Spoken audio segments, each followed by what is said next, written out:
દોડી દોડી ભગવાન કૃષ્ણ પાસે ગઈ મહારાજ. બાંસુરીનો નાદ સાંભળી અને કૃષ્ણ પાસે દોડી ગઈ. ત્યારે કૃષ્ણએ બધી ગોપીઓનું સ્વાગત કર્યું છે. સ્વાગતમ ગો મહાભાગા પ્રિયમ કિમ કરવાણી વહ વ્રજસ્યાનામયં કશ્ચિત ભૃતાગમન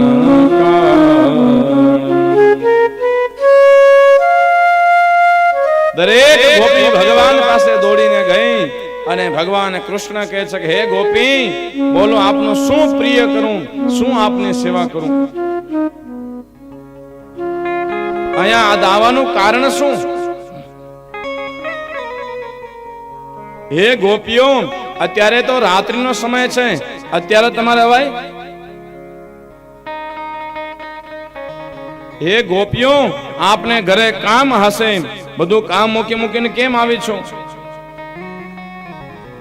આ ઘોર જંગલ ની અંદર ગોપીઓ તમે દોડીને ગોકુળથી વૃંદાવન આવી છો, જાઓ ઘરે કામ હશે.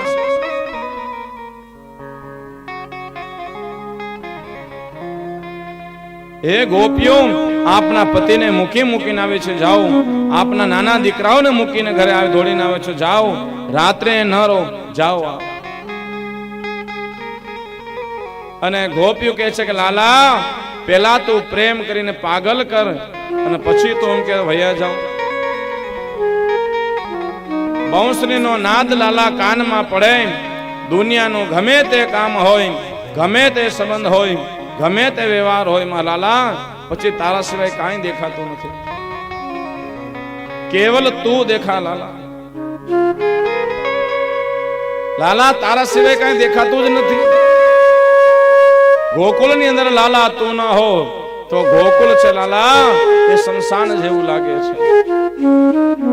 જ્યાં અમારો લાલો ત્યાં ગોકુળ, ત્યાં વૃંદાવન, ત્યાં વ્રજ છે મહારાજ. અને લાલો છે મહારાજ બાંસુરી અધરામૃતે ચડાવી અને ફૂંક મારવા લાગ્યો અને દરેક ગોપી છે મહારાજ લાલાના બાંસુરીના નાદની અંદર પાગલ બની છે. અને દરેક ગોપી લાલાની સામું એકી ટકે જોઈ રહે. બધા ગાયો હતા, વાછડાઓ બધાએ સાંભળી સુર અને મહારાજ પોતાના જ્યાં બાંધેલા હતા ત્યાં રસ્સીઓ તોડાવી અને કૃષ્ણ તરફ દોડવા લાગ્યા. પંખીઓ છે મારા રાત્રે સુતા હતા અને બાંસુરીનો નાદ કાનની અંદર પડ્યો તો દરેક પક્ષી છે એ લાલાની સામું આવીને એક ટકે ટગર ટગર જોઈ રહ્યા છે મહારાજ. અને લાલાની સામું જુએ છે અને લાલો છે એ બાંસુરીનો નાદ કરે. દરેક ગોપી પરમાત્માને જુએ છે. પરમાત્મા કાનની અંદર કનેરના ફૂલ પહેરેલા છે, વેજંતી માળા છે, પગની અંદર છે ચાખડી છે અને પગની અંદર ઝાંઝર છે, હાથમાં છે કંકણ છે. અને ભગવાને સૌંદર્ય સ્વરૂપ ધારણ કર્યું છે મહારાજ. એ લાલા આજે તો કેવો સુંદર લાગે છે તું.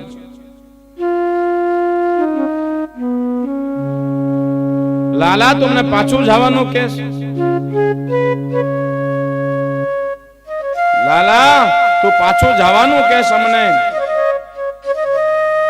ત્યારે લાલા અમને એવું લાગે કે જ્યારે એક હાથી છે હથિયાણીઓને બહુ પ્રેમ કરતો હોય અને હથિયાણીઓ હાથીને મૂકીને વહી જાય અને જે હાથીની દશા થાય હથિયાણીની યાદમાં એવી દશા અમારી થાય છે લાલા.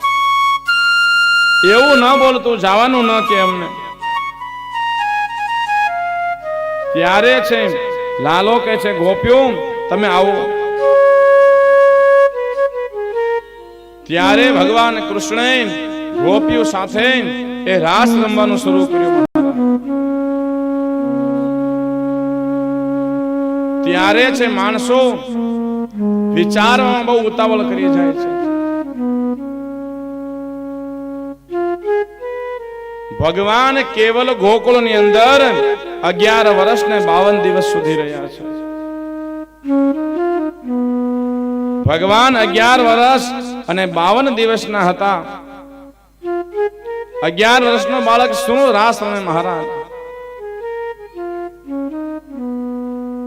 માણસોની વિચારવાની બુદ્ધિ કુમતી થઈ ગઈ છે.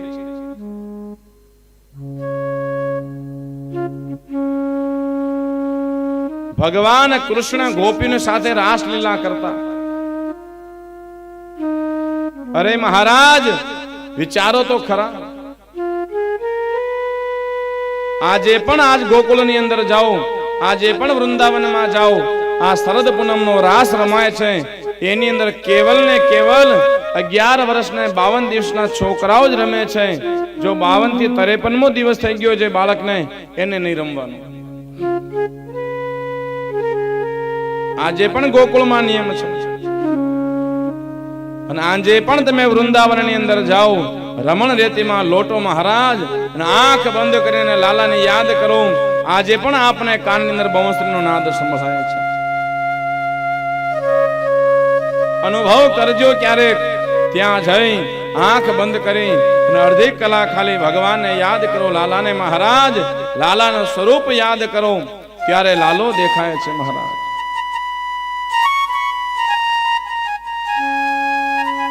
અને ત્યાં જઈ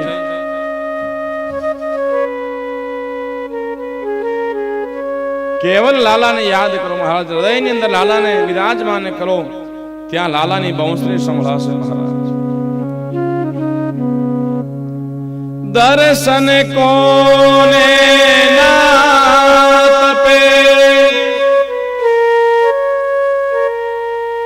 અને વચન સુનન કો કાન.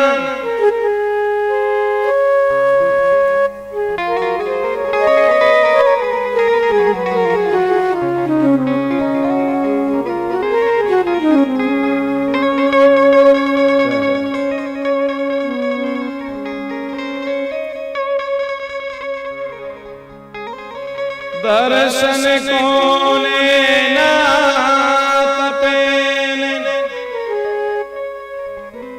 બચન સુનન કો કાન. મિલને કો જીયરા તપે જીયતી જીવન પ્રાણ રે. એ જીયતી જીવન પ્રાણ ગોવર્ધન વાસી સાવરે. ગોવર્ધન વાસી સાવરે. તુમ બિન રહ્યો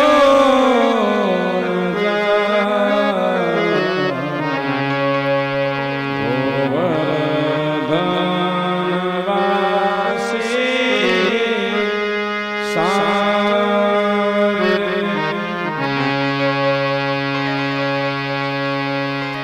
ત્યાં જઈને કેવલ લાલાને યાદ કરો મહારાજ. ભગવાનનું સ્વરૂપ યાદ કરો. બંકે